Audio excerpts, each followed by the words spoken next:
I find myself writing these when I'm intoxicated, which is a problem of its own, but for now, let's talk about happiness. Until I started these vlogs, I didn't understand how to control my happiness, but through making videos and recording my life to share, I found one of my passions, allowing me to control my happiness. Because when you do something you love, you're happy. At least in my case. The funny thing is that a couple of days ago, I found myself in an elevator, alone and unhappy, after having done a day of doing what I love. In this case, it was editing a music video, going to the gym, and hanging out with my friends. So why am I not happy? Most of the time, I am happy.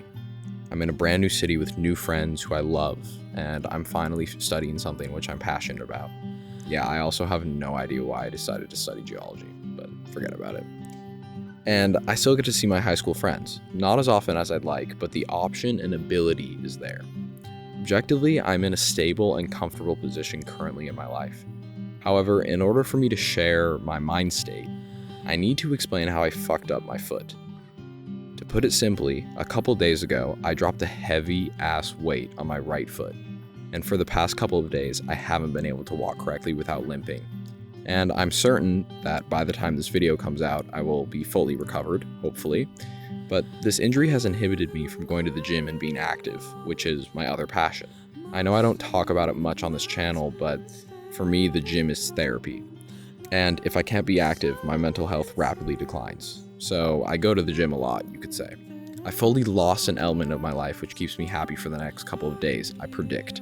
It's not about the injury itself, it's about what it represents, a physical block which inhibits my happiness.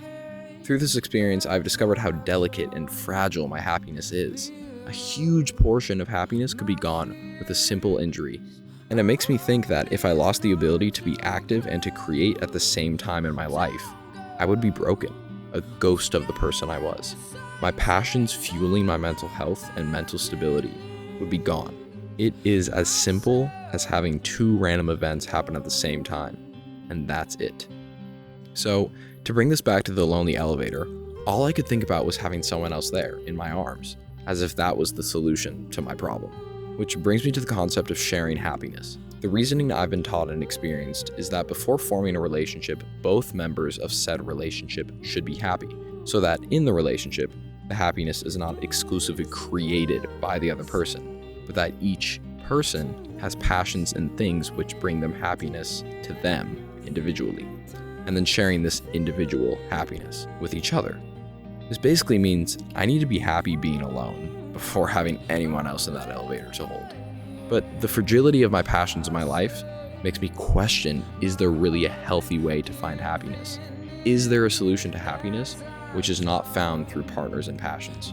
There must be, right? But as I write this script, I fail to find it. I find myself thinking about what the next video will be. When can I go back to the gym? When will I meet someone who cares about me? I don't really think this video has a conclusion like the other ones do. I think this is a conversation about my current state rather than a conclusive lesson. This is the end of a chapter with a page right after which keeps the story going. The key to happiness is different for everyone, and I don't know what it is for me. And I think a lot of people watching this video don't know how to be happy or at least stay happy.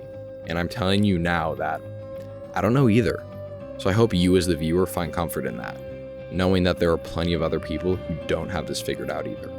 What I can say is that happiness found from within seems to be the solution. I thought my happiness was from within, but I've realized through injuring myself and standing alone in that elevator that my happiness does not come internally. This was easily my hardest script to write, but I think that, if anything, this shows how complicated happiness is. I've read over this script countless times, but I don't think it'll ever be done because my journey to find healthy happiness just simply isn't over. So hopefully, this is to be continued.